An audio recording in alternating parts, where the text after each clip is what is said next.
มาสูงบอยพี่น้องค่ะก็ทั้งเสียงค่ะเนาะเห็นเด็กใต้ใน YouTube เรียนภาษาไทยใหญ่ในค่ะเนาะในตอนที่47นะคะเอาค่ะเฮาจะได้เห็นเกี่ยวกับเลยลองสั่งในธรรมะด้วยค่ะเนาะเอาค่ะออนตั้งเปิ้นในเฮาจะได้เห็นก็เกี่ยวกับเลยตัวสระมันนั้นก็ตัวเสียงแม่กับเงาค่ะเนาะก็มีตัวเสียงตืดค่ะเนาะตัวเสียงตืดแล้วก็งาแพทย์นะคะก็ประมาณแตกในลิกไทยเนี่ยก็เป็นตัวเสียงสระอูงองูค่ะนะก็เป็นอุ๋งในกันเลยค่ะก็ลอกได้การป้องนะคะเนาะก็ตืดงาแพทย์นะคะเนาะตืดงาแพทย์นะคะก็ตัวอย่างมันเนี่ยก็เป็นซาตืดงาแพทย์สูงนะคะเนาะซาตืดงาแพทย์ก็เป็นสูงนะคะแต่อันนึงก็เป็นตัวเสียงตืดงาแพทย์หุงนะคะเนาะตืดงาแพทย์หุงนะครับลอกไล่นะครับเนาะการผสมเอาค่ะการมาทำมาด้วยก็ใส่ป้าตัวสิงวรรณยุกต์มันอันนึงก็ใส่ป้าตัวสิงต้นสิง6ต้นนะครับเนาะอันนี้ก็เป็นตัวสิงเป่านะครับสิงสามัญนะครับเนาะก็เป็นซาตืดงาแพทย์สูงซาตืดงาแพทย์สูงนะครับเนาะแต่อันนึงก็เป็นตัวสิงยักษ์นะครับยักษ์ซาตืดงาแพทย์สูงยักษ์นะครับเนาะยักษ์สูงซาตืดงาแพทย์สูงยักษ์สูงยักษ์จำกันเนาะตัวเสียงยักษ์จำกันซาตืดงาแพทย์สูงยักษ์จำสูงซาตืดงาแพทย์สูงยักษ์จำสูงกันเนาะถ้าอันนึงก็เป็นตัวเสียงจำนาในคณะมี2อันในคณะ2อันนะคะซาตืดงาแพทย์สูงจำนาก็เป็นสูงซาตืดงาแพทย์สูงจำนาสูงนะคะเนาะตัวเสียงจำเตอร์นะครับเนาะจำเตอร์ตัวนี้ค่ะก็ซาตืดงาแพทย์สูงจำเตอร์สูงซาตืดงาแพทย์สูงจำเตอร์สูงนะครับถ้าอันนึงก็เป็นตัวเสียงยักษ์ขึ้นนะครับเนาะก็ซาตืดงาแพทย์สูงยักษ์จำก็เป็นสูงนะครับเนาะสูงนะครับก็เสียงเป่าเนาะเสียงเป่ายักษ์จำนาจำเตอร์ยักษ์ขึ้นนะครับเนาะก็สูงสูงในคณะในก็ใส่ป้าตัวสิงต้นสิง6ต้นในคณะ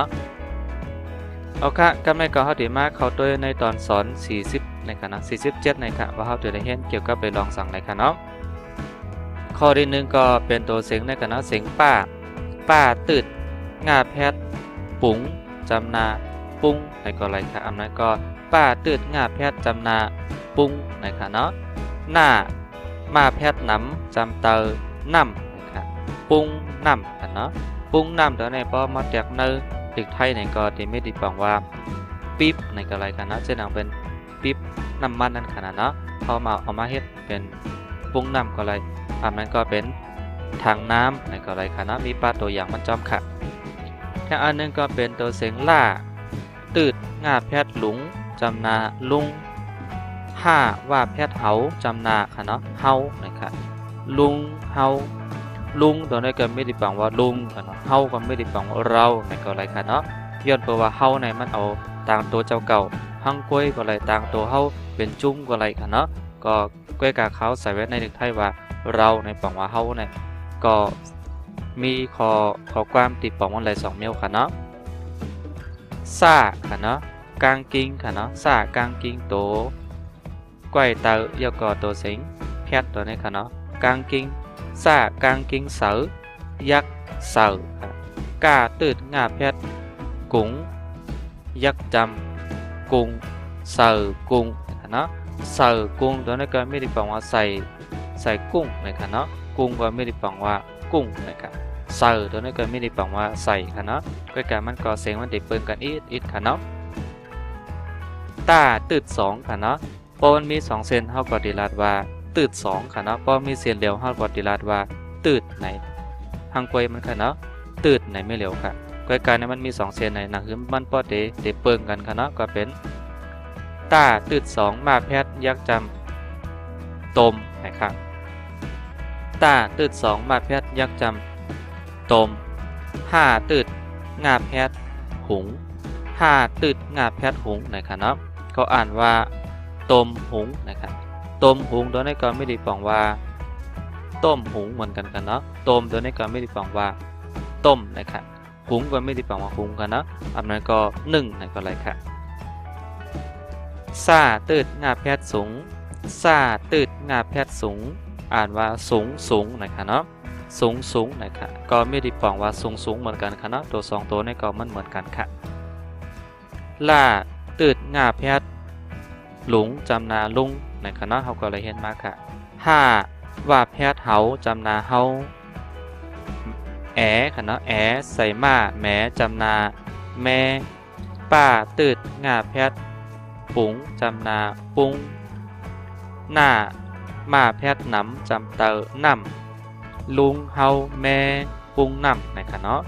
ลุงเฮาในก็เฮาก็ได้เห็นมากค่ะเนาะไม่ได้บอกว่าลุงเรานะคะเนาะปุ้งน้ำตัวนี้ก็ไม่ได้บอกว่าเป็นทางน้ำนะคะเนาะก้อยกาว่าตัวสิงแม่ตัวนี้ไม่ได้บอกว่าซ่อมนะคะเนาะจะหนังว่าลุงเราซ่อมทางน้ำนะคะเนาะแม่ตัวนี้ก็ไม่ได้บอกว่าซ่อมนะคะยาเคียค่ะเนาะตัวนี้ก็เป็นตัวเคียอันนั้นก็เป็นตัวสิงสระอาค่ะเนาะยาเคียยายักยาเอใส่ป้าเป๋อาว่าแพทย์เอามาไก่ขึ้นกันนะนะครับมาไก่ขึ้นจำเตอไม่ป้าตืดงาแพทย์ปุ๋งยักจำปุงนะครับเนาะอ่านว่ายาเป๋เอาไม่ปุงนะครับไม่ตัวนี้ก็บอกว่าไม้ค่ะเนาะปุงด้านหลังมันก็ป้อมาแตกไหนในนิกไทยก็เป็นพุ่งนะครับเช่นว่าพุ่งหอกพุ่งเหลาเช่นนั้นขนาดเนาะนะครับมีตัวอย่างมันค่ะเนาะเอาไม้เสร็จแล้วปุงขึ้นกว่าสูงๆอย่างไรค่ะเนาะก็เป็นคอหามค่ะออกค่ะตัวเสียงนี่ก็เป็นหน้าตืดงาแพทย์หนุงยักจำนุงนะครับเนาะหน้าตืดงาแพทย์หนุงยักจำนุงค่าตืดสองค่ะเนาะตัวนี้เป็นตัวเสียงตืดค่ะเนาะตืดสองนะครับค่าตืดสองว่าแพทย์โขจำนาโคหน้าตืดงาแพทย์หนุงยักจำนุงว่าพอยมาแพทย์จำนาจอมนะครับเนาะถ้าตืดงาแพทย์ถุงจำนาทุ่งนะครับอ่านว่านุงโคนุงจอมทุ่งนะครับนุงโคตัวนี้แปลว่าเขานุ่งเสื้อผ้าในก็อะไรกันนะก็กะว่าป้อแต่ว่านุ่งเสื้อนุ่งผ้ามันก็ป้อใครดีถ่อมกันเนาะก็เป็นนั้นเขาได้ใจกันมาแต่งตัวในก็อะไรกันเนาะนุงโคแปลว่าเขาแต่งตัวนั่นกันเนาะเขาแต่งตัวก็แปลว่าแต่งตัวด้วยวิธีประเพณีในก็อะไรกันเนาะจอมทุ่งตัวนี้แปลว่าจอมตัวนี้แปลว่าด้วยอันนั้นก็ตามในก็อะไรกันเนาะทุ่งตัวนี้แปลว่าเป็นวิถีประเพณีในการเช่นอย่างว่าเป็นคนใต้ก็นุ่งเสื้อโค้ทไต้เป็นคนไทยก็นุ่งเสื้อโค้ทไทยในการเนาะก็อย่างว่าเขาเป็นคนสังกรนุ่งจอมอันทุ่งจามที่เขามีมาในการเนาะเป็นห้องว่านุ่งโคนุ่งจอมทุ่งนะครับแค่อันนึงก็เป็นตัวสิงม้ากันนะม้ากายขึ้นไหมจำเตอไม่นะครับห้าตืดงาแพทย์หุงจำนาหุงม้าต่างขาดแกนมีจำนามีหน้าตืดสองต่างตัวนี้กันเนาะตัวเสียงว่าต่างค่ะหน้าตืดสองต่างว่าแพทย์เหนือกันเนาะก้าตืดงาแพทย์กุ้งจำนากุ้งนะครับไม่หุงมีเหนือกุ้งนะครับไม่หุ้งตัวนี้แปลว่าเป็นต้นไทรนะครับเนาะไม่หุ้งมาเป็น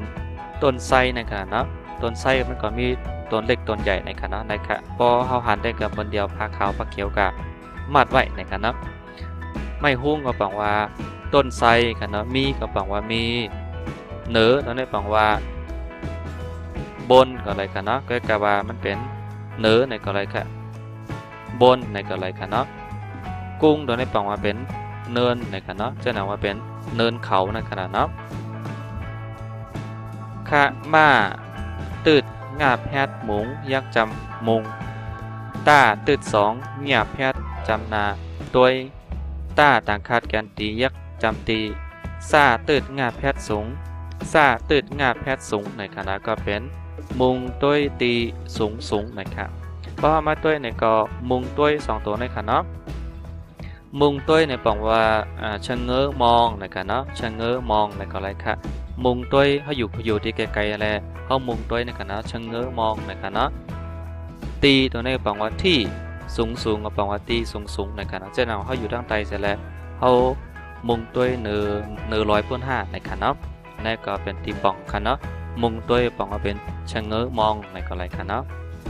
เอาค่ะอ่านจำกันค่ะเนาะในตอนที่เฮาได้เห็นมากันเนาะก็เป็นปรุงน้ำลุงเฮาเสิร์กุงต้มหุงสูงสูงค่ะเนาะอ่านทั้งกำเลยค่ะเนาะปรุงน้ำลุงเฮาเสิร์กุงต้มหุงสูงสูงนะครับถ้าอ่านหนึ่งค่ะเนาะก็เป็นลุงเฮาแม่ปรุงน้ำอย่าไปเอาไม่ปรุงนุงโคนุงจอมทุ่งค่ะเนาะไม่พุงมีเหนือกุ้งนะครับมุงตัวตีสูงสูงนะครับเนาะอ่านทั้งกำนะครับเนาะลุงเฮาแม่ปรุงน้ำอย่าไปเอาไม่ปรุงนุงโคนุงจอมทุ่งไม่พุงมีเหนือกุ้งมุงตัวตีสูงสูงนะครับเนาะโอเคก็ขอบใจยินชมกันนะตอนตามไปพี่น้องค่ะที่ติดตามกันเนาะในกล้อง YouTube ว่าค่ะที่เป็นในเวอร์ชันตอนในค่ะเนาะโอเคก็มีช่อง YouTube ว่าค่ะก็มีอันเหลวในค่ะเนาะที่เป็นในเวอร์ชันตอนในค่ะเห็นลิกไทยเห็นลิกไตค่ะเนาะยาวก็มีปลาตาราจอมเสียงความจอมยาวก็มีปลาตอนสอนก็สังเจอปอพี่น้องค่ะป้าใจสนใจหันว่าในกล้อง YouTube ว่าค่ะ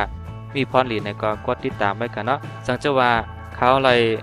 สอนพิษสอนถูกพิษเบิ่งกว่าในก็แก้นต่อปล่อยว่างขว้างปันคณะยาก็ปันตั้งหันถึงมาเลยค่ะข้าก็ย้อนน้อมเสติห้าเอาคณะเอาค่ะก็มีลองตั้งหันถึงจื่อก็คอมเมนต์มากันเนาะเอาค่ะขอบใจมาส่งยินจมค่ะ